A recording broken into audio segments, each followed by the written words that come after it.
Hello दोस्तों, स्वागत है आप सभी लोगों का राजस्थान एकेडमी पर। मैं प्रवीण सिंह आप सभी लोगों के साथ में, जैसा कि आप सभी लोग जानते हैं, लगातार सेकंड ग्रेड भर्ती प्रतियोगी परीक्षा के लिए यानी वरिष्ठ अध्यापक भर्ती प्रतियोगी परीक्षा के लिए मैथमेटिक्स जो सेकंड पेपर होता है उसके लिए मैथमेटिक्स की क्लासेस लेकर के आ रहा हूं। आप सभी लोग जानते हैं कि सेकंड ग्रेड के मैथमेटिक्स के पोर्शन के अंदर हमारा पहला टॉपिक दे रखा था नंबर सिस्टम, और नंबर सिस्टम टॉपिक को जो है अपन पढ़ चुके हैं और आप सभी लोगों को मुझे उम्मीद है कि लगभग अपन ने उसको 2.5 घंटे का डिस्कस किया है। वो सभी चीजें आपके समझ में आ गई होगी, किसी भी प्रकार की कोई समस्या नहीं होगी। यदि उसमें फिर भी कहीं डाउट है तो आप जरूर से कमेंट करें, आपके हर एक कमेंट का जवाब दिया जाएगा। आज हम एक नया टॉपिक अपना शुरू करने जा रहे हैं और यह टॉपिक बहुत ही ज्यादा इंपॉर्टेंट है। और यूं कहें कि जो ग्रेजुएशन पोर्शन में आप ग्रुप थ्योरी समूह सिद्धांत पढ़ने वाले हैं, उस समूह सिद्धांत का बेसिक यहीं से शुरू होने वाला है।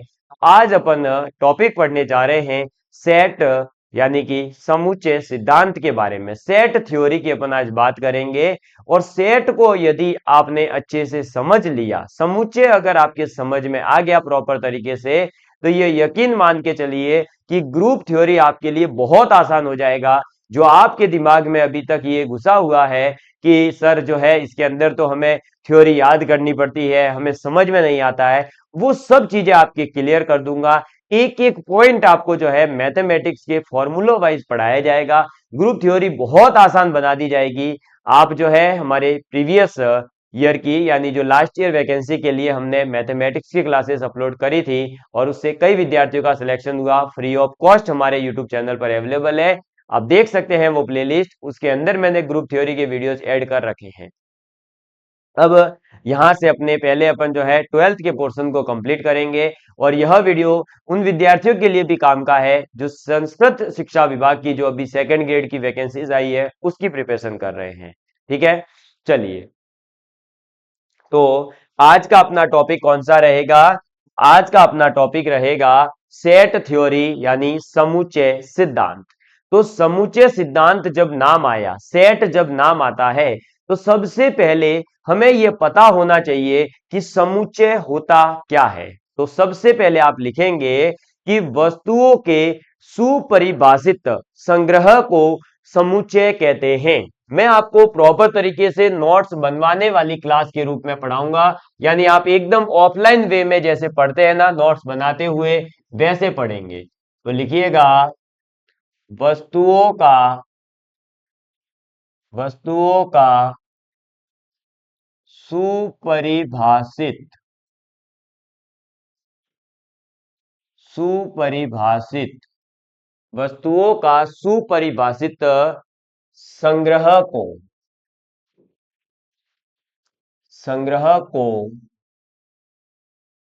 समुच्चय कहते हैं। समुच्चय कहते हैं। समझ में आ गई बात? तो समुच्चय का मतलब क्या है? वस्तुओं का सुपरिभाषित संग्रह है।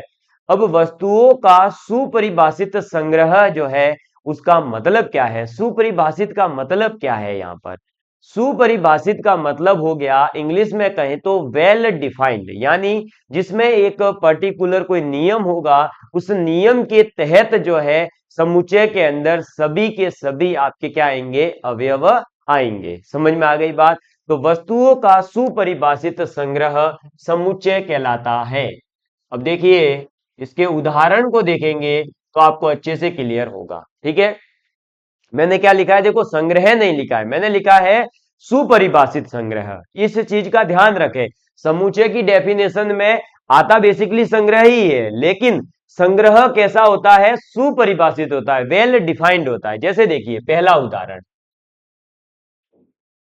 अंग्रेजी अंग्रेजी वर्णमाला अंग्रेजी वर्णमाला के या अंग्रेजी वर्णमाला में स्वरों यानी वोवेल्स का संग्रह। अब क्या बोला है अपन को कि अंग्रेजी वर्णमाला के अंदर जो हमारे स्वर आते हैं यानी वोवेल्स आते हैं उनका संग्रह। तो आप ये बताइए कि अंग्रेजी वर्णमाला में क्या स्वर जो है बता देना एक वेल डिफाइंड नहीं कर दिया कि आप क्या लोगे, केवल अंग्रेजी वर्णमाला के स्वर को लेंगे। कौन कौन से आएंगे? तो ए, ई, आई, ओ, यू। तो ये जो ए, ई, आई, ओ, यू आपने लिया, ये एक नियम के तहत लिया कि अंग्रेजी वर्णमाला में यही स्वर होते हैं बस। तो इसे आप क्या कह देंगे? एक समुच्चय कह देंगे। ठीक है। 9 से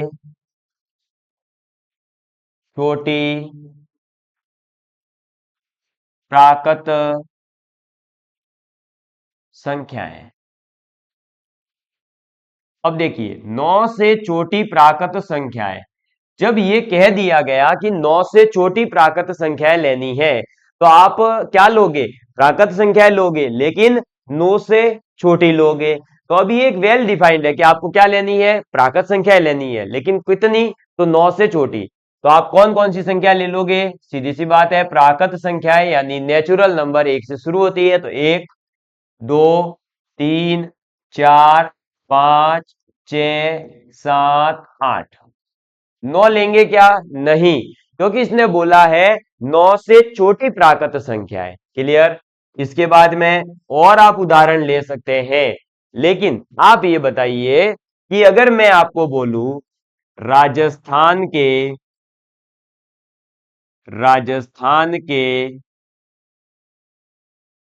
अच्छे राजस्थान के अच्छे जिले, अब बताइए कि राजस्थान के अच्छे जिलों का क्या संग्रह एक सुपरिभाषित संग्रह है क्या? नहीं है। क्यों नहीं है? क्योंकि राजस्थान के अच्छे जिलों का क्या सेंस है भाई? मेरा जिला सिरोही मेरे लिए तो सबसे बेस्ट जिला है क्योंकि मेरा खुद का जिला है, लेकिन वहीं पर सिरोही के पास का जो विद्यार्थी है, जैसे मान लीजिए कोई विद्यार्थी पाली का है, कोई विद्यार्थी जालोर का है, कोई बीकानेर का है, कोई बाड़मेर का है, कोई जैसलमेर से जुड़ा हुआ है, कोई प्रतापगढ़ से जुड़ा हुआ है, तो बताइए क्या वह विद्यार्थी अपने खुद के जिले को अच्छा नहीं बताएगा? पहले तो वह तो अपने अच्छे जिले को बताएगा, और उसको जो अच्छे जिले लगते होंगे वो अपने अकॉर्डिंग बताएगा। मेरे को जो जिले अच्छे लगते हैं वो मैं मेरे अकॉर्डिंग बताऊंगा। तो यहां पर क्या ये वेल डिफाइंड हुआ? ये वेल डिफाइंड नहीं हुआ, क्योंकि यहां पर डिपेंड कर रहा है पर्सन टू पर्सन, यानी हर एक व्यक्ति पर डिपेंड कर रहा है कि वह अपनी इच्छा अनुसार ले सके। लेकिन ये बताइए कि अगर अंग्रेजी के वर्णमाला में स्वरों का संग्रह कहा गया तो पूरे भारत में आप कहीं भी घूमिए, सभी अंग्रेजी के वर्णमाला के स्वरों में कौन सा समुच्चय बनाकर देंगे? यही देंगे। ऐसे ही आप 9 से छोटी प्राकृत संख्या में जाइए, यही बनाकर देंगे।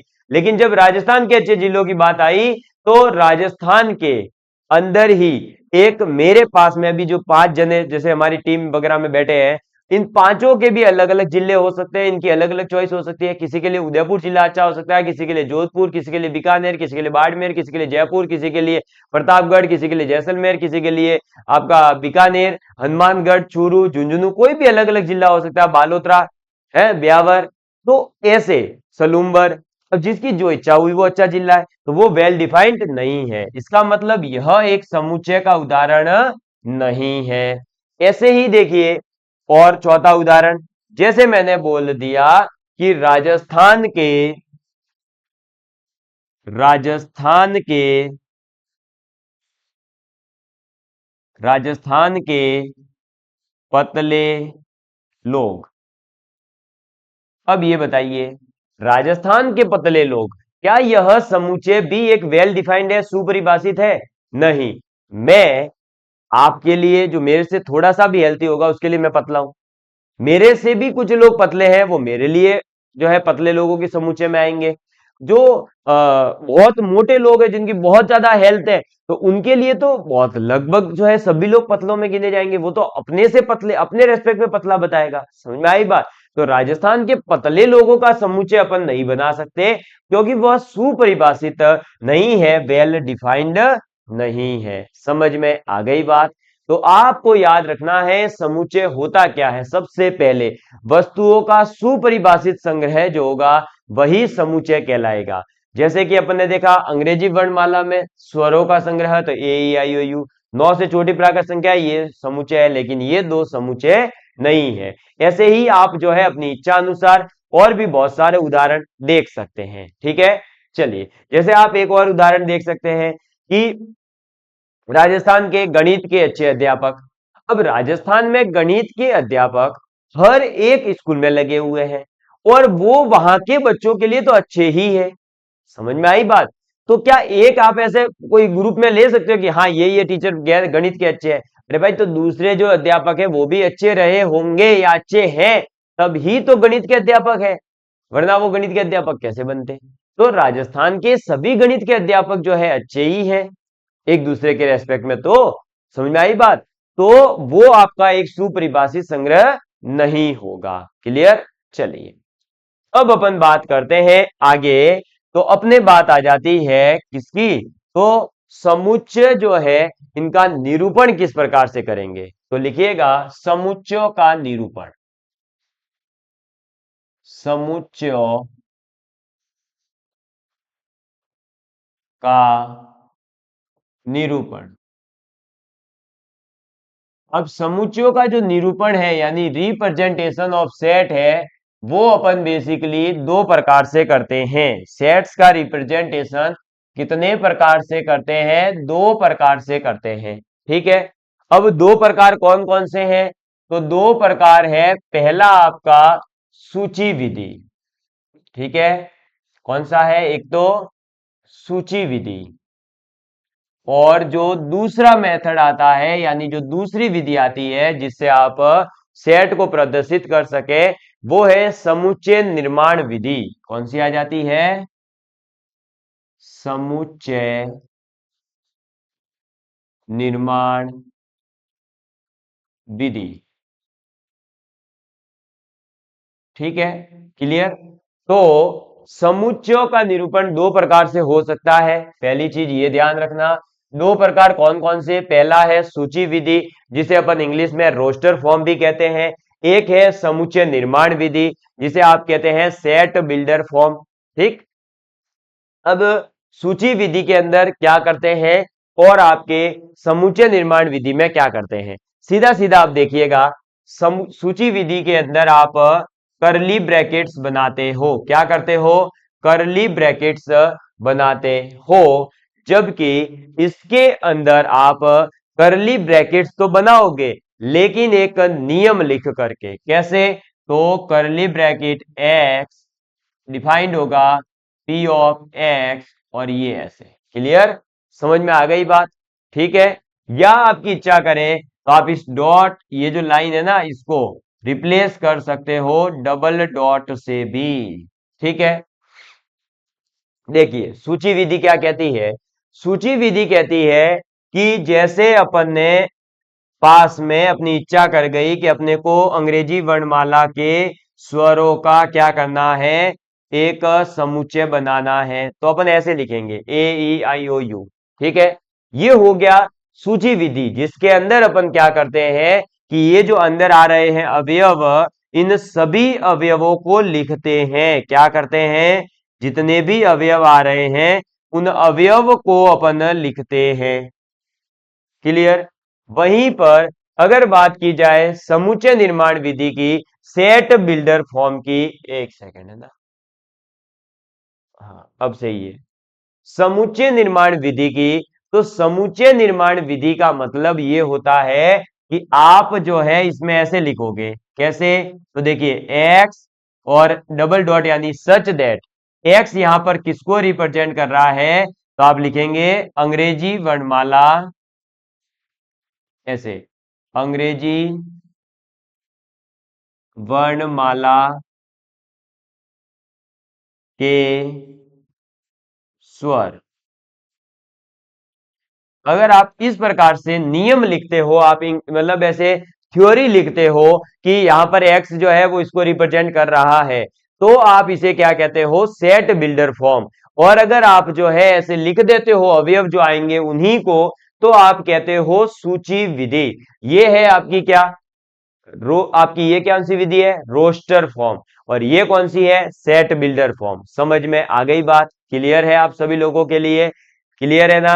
तो इसको आप एक बार नोट डाउन कर लीजिए कि समुच्चयों का निरूपण अपन जो है किस प्रकार से करते हैं। ठीक है, चलिए, अब समुच्चयों का निरूपण हो गया, तो अब बात करते हैं संख्याओं के कुछ समुच्चय हैं इंपॉर्टेंट, जो अगर आप पहली बार तैयारी कर रहे हैं तो हो सकता है नहीं पता हो, इसलिए एक बार लिख लीजिए, बाद में आपको याद हो जाएंगे।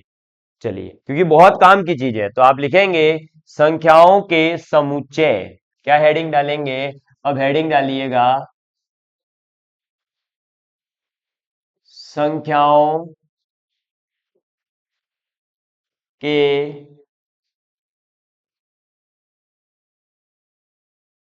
समुच्चय। ठीक है, किसकी बात करेंगे, एक मिनट है ना, ये लो भाई, संख्याओं के समुच्चय की बात करते हैं।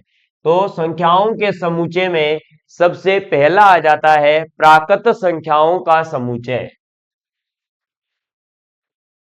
प्राकृत संख्याओं का समुच्चय। ठीक है, अब प्राकृत संख्याओं का जो समुच्चय होता है उसे अपन n से रिप्रेजेंट करते हैं, पहली बात तो ये ध्यान रखना। और प्राकृत संख्याएं शुरू होती है 1 से, इस बात का भी ध्यान रखिएगा। ठीक है, तो प्राकृत संख्याओं के समुच्चय को n से रिप्रेजेंट करेंगे और उसमें ये संख्याएं आएगी। ये बहुत काम आएगा ग्रुप थ्योरी में, कंजर्वेशन में, जो अपनी सीक्वेंस एंड सीरीज वाला चैप्टर आएगा वहां भी ये बहुत काम की चीज है, इसलिए इसको लिख लीजिएगा। दूसरा आप लिखेंगे पूर्ण संख्याओं यानी होल नंबर, पूर्ण संख्याओं का समुच्चय। ठीक है, किसकी बात करेंगे, पूर्ण संख्याओं का समुच्चय जो है उसकी बात करेंगे। अब पूर्ण संख्याओं का समुच्चय मतलब होल नंबर, जिसे अपन W से रिप्रेजेंट करते हैं, और वो हो जाएगा 0 1 2 3 4 डैश डैश डैश। समझ में आ गई बात, क्लियर है। चलिए, नंबर 3 पर आप लिखेंगे, आपका कौन सा समुच्चय आ जाएगा, पूर्णांकों का समुच्चय। पूर्णांकों यानी पूरे अंकों का समुच्चय, पूर्णांकों का समुच्चय। अब पूर्णांकों के समुच्चय में कौन आ जाएगा, तो पूर्णांकों को पहली बात तो ये रिप्रेजेंट किससे करते हैं, जेड से रिप्रेजेंट करते हैं। और इसमें कौन सी संख्या आती है, तो 0 +-1 +-2 +-3 डैश डैश डैश। क्लियर, समझ में आ गई बात।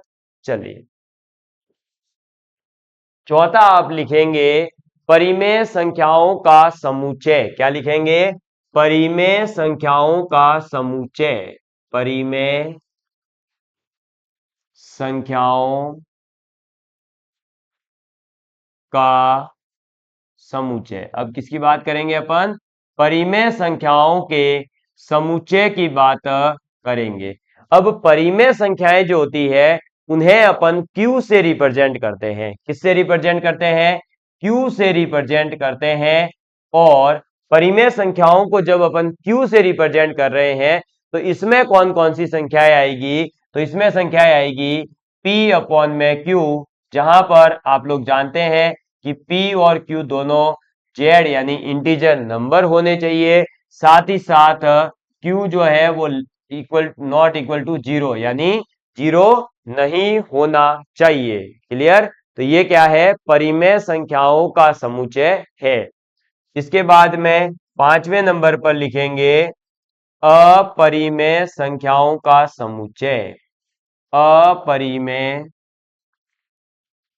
संख्याओं का समुच्चय। अब अपरिमेय संख्याएं जो है उन्हें अपन किससे रिप्रेजेंट करते हैं? तो अपरिमेय संख्याओं को अपन टी से रिप्रेजेंट करते हैं। किससे रिप्रेजेंट करते हैं? किससे प्रदर्शित करते हैं? टी से। समझ में आ गई बात? और इसमें कौन सी संख्याएं आ जाएगी? तो इसमें वो सभी संख्याएं आ जाएगी जो आपके बिलोंग करती है रियल नंबर में, यानी वास्तविक संख्याओं में। बस उन संख्याओं को लेकिन हटा देंगे जो एक सेकेंड है ना, ये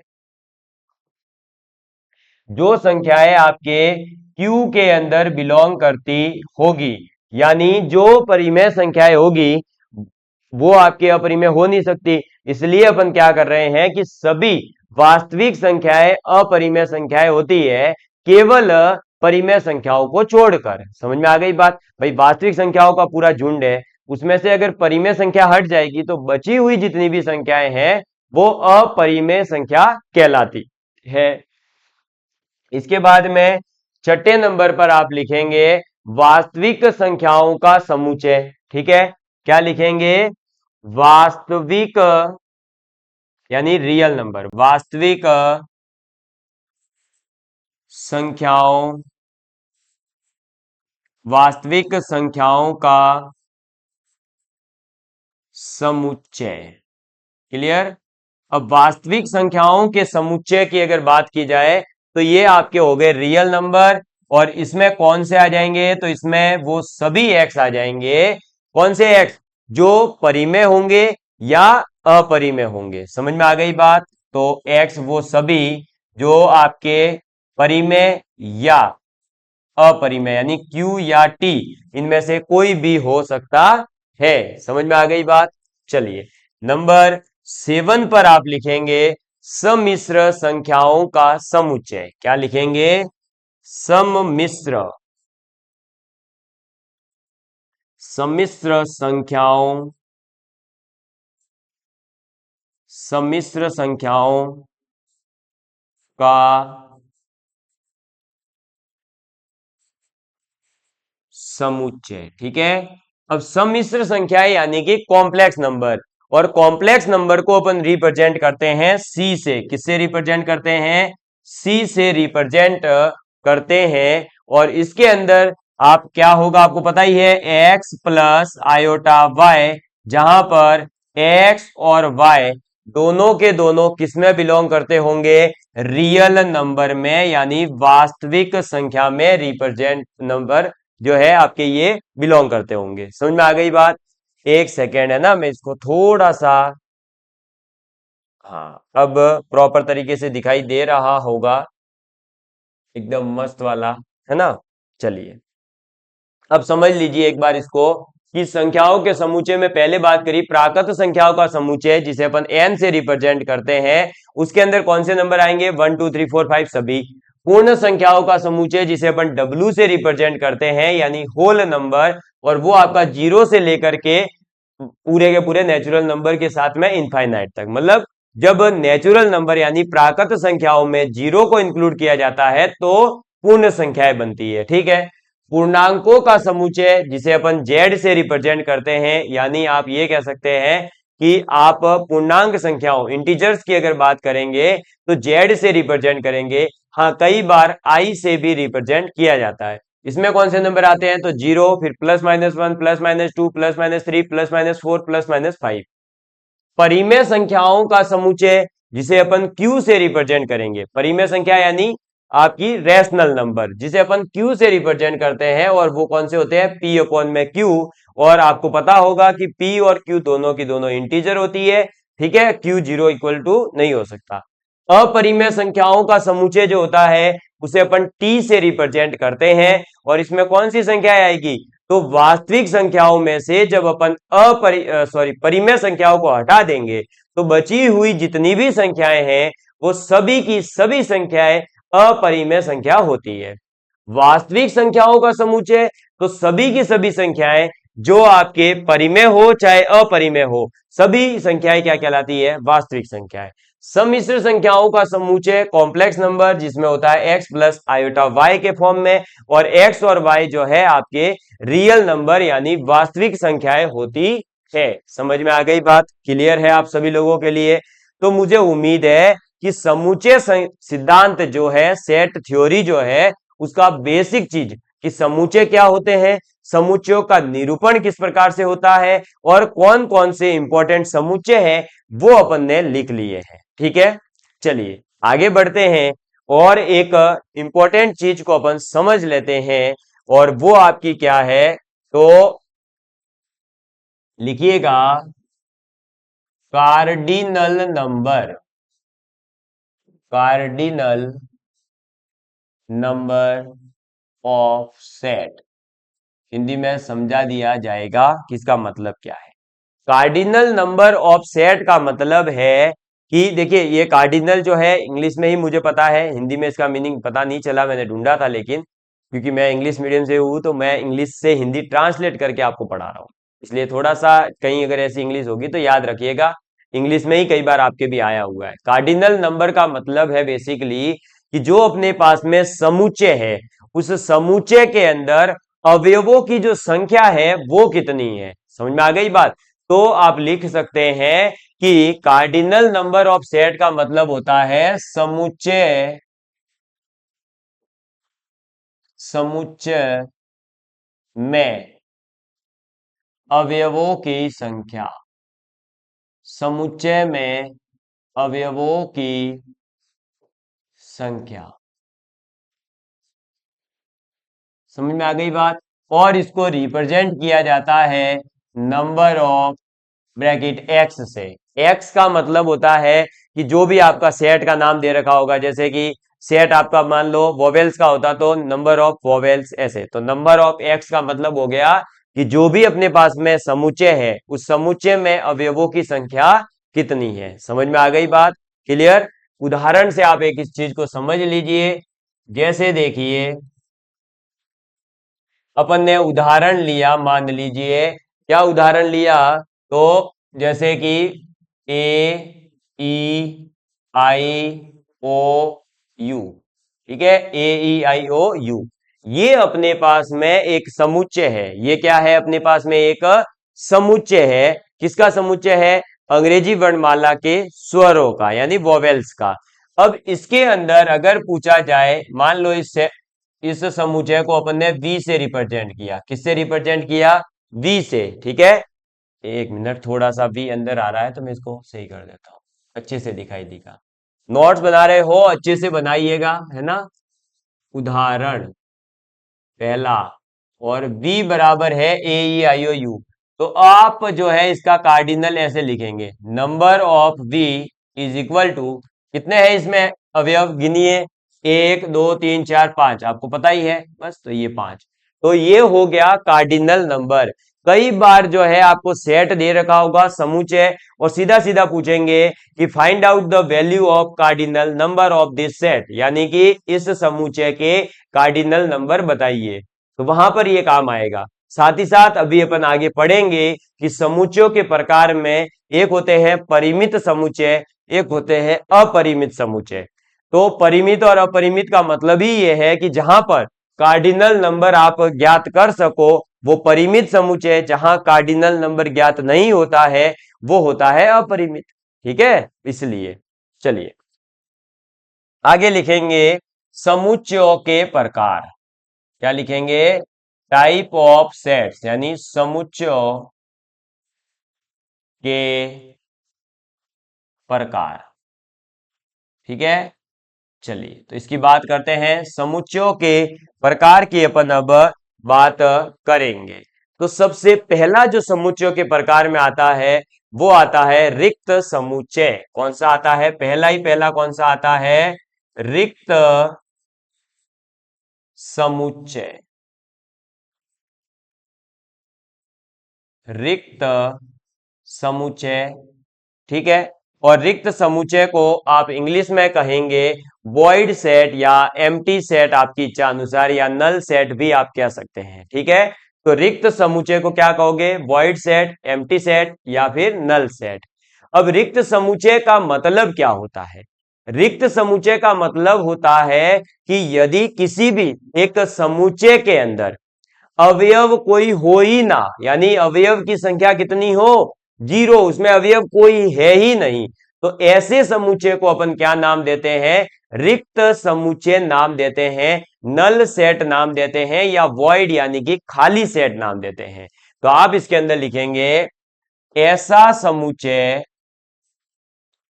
ऐसा समुच्चय जिसमें, ऐसा समुच्चय जिसमें अवयव अवयव नहीं हो, नहीं हो। ठीक है, ब्रैकेट में आप लिखना चाहो तो लिख सकते हो कि अवयव की संख्या, अवयव की संख्या बराबर 0, यानी कार्डिनल नंबर जो है वो कितना होगा? 0 होगा।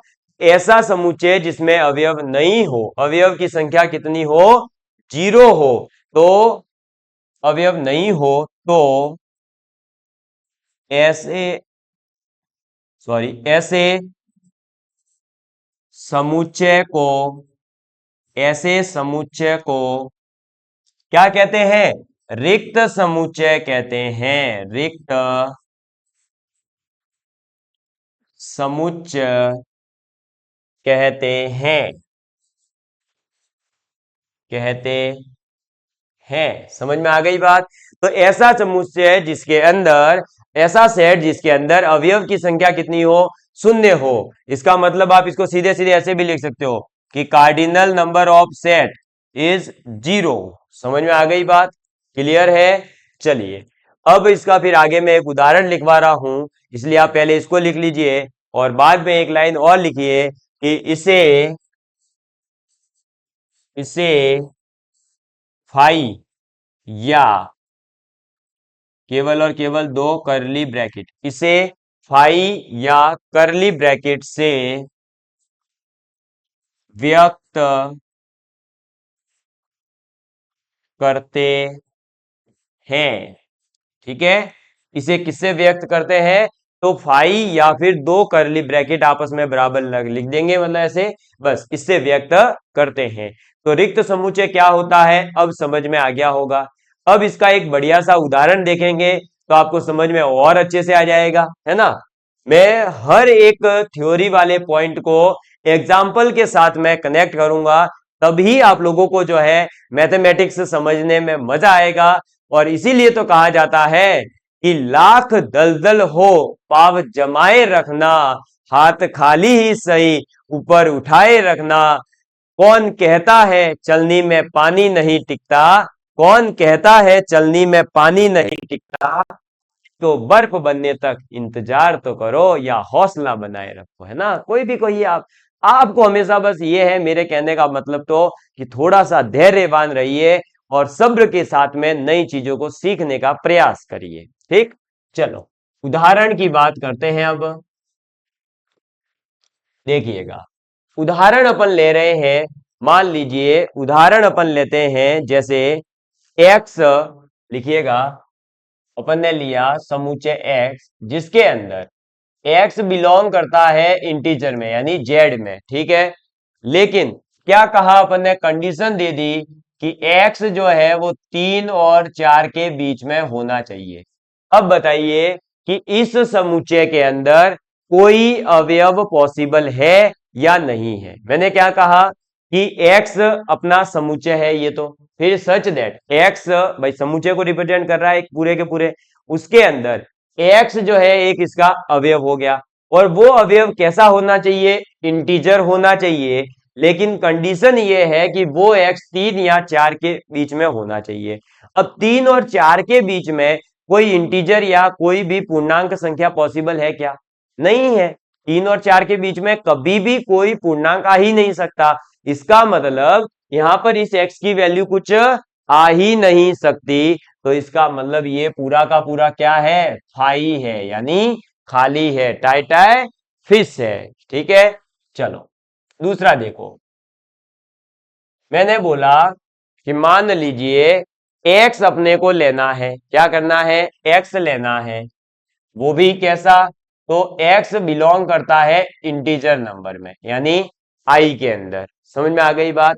और मैग्नीट्यूड ऑफ एक्स जो है वो आपका लेस देन लेकिन 1 होना चाहिए। लो अब देखो कंडीशन देखो, अब बताइए एक्स जो है वो इंटीजर नंबर तो होना चाहिए, कंडीशन तो ये है, लेकिन कंडीशन साथ में ये भी है कि एक्स का मैग्नीट्यूड एक से छोटा होना चाहिए, एक से ज्यादा नहीं हो सकता। अब इंटीजर नंबर यानी पूर्णांक संख्याएं शुरू कहां से होती है? जीरो से। एक से छोटी कौन सी संख्या पॉसिबल है ऐसी? जीरो केवल और केवल। तो इसमें कौन आएगा? एक आपका जीरो आ जाएगा।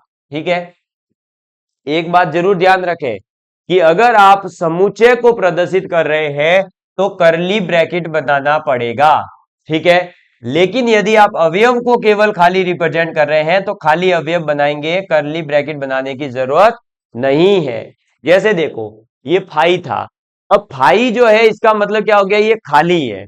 अगर आपने इसके दोनों तरफ करली ब्रैकेट बना दिए होते, यानी आपने ऐसे लिख लिया होता कि फाइव और फिर करली ब्रैकेट, तो ये एक खाली समुच्चय को प्रदर्शित नहीं करता, ये एक रिक्त समुच्चय नहीं है।